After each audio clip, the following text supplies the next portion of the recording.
Welcome to this video presentation here at Mach 1 Cars. My name's Neil. Here we have the Mini Countryman, as you can see. It's on a 67 plate. I'm going to start off by showing you around the outside of the car, and then we'll hop in and run through some of the controls on the inside of it from there. From the outside, you can see that it's a 5-door car with alloy wheels. We're going to start off inside the boot area of the vehicle. First, as we approach the back of the car, you can see we have reversing sensors, plenty of boot space as well, which can be increased by folding any of those 3 rear seats as well. Okay, so we're just going to work our way back around to the front of the car, and then we'll hop in. And as I mentioned, we'll run through some controls on the inside of it from there. Now that we've done a full circle though, you can see it's in fantastic condition the whole way. Just briefly before we climb in, I think it's well worth seeing the interior from this exterior point of view. There's plenty to run through on the dashboard, so let's hop in and we'll do that now.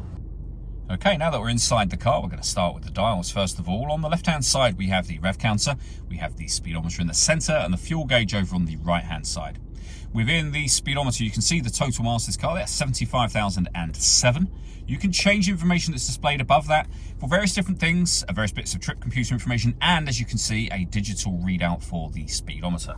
If we back out to the steering wheel next, we have cruise control, speed limiter, phone and stereo controls, and over into the center, the main screen. So firstly on here, you can see there's a visual guide to the parking sensors for the vehicle, and then your main menu. So all of the movement I'm making on the screen at the moment is being done using this dial and the collection of buttons that surround it.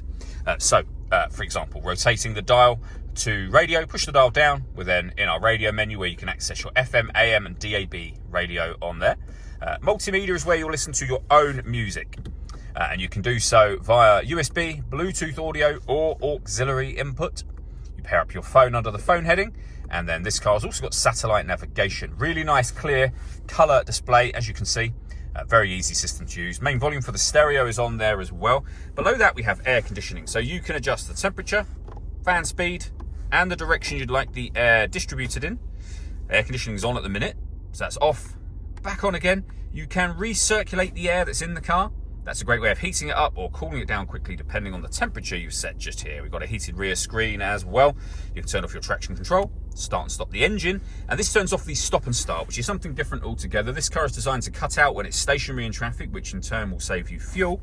That system is off when that light shows. We have USB input, auxiliary input, a 12-volt charging socket, 2 cup holders, and then the gear lever for the fully automatic gearbox. All that leaves me to say is thank you for taking the time to watch this video. If you'd like to come and see the car for yourself and have a test drive, please feel free to give me a call here at Mach 1 Cars. I'd love to hear from you.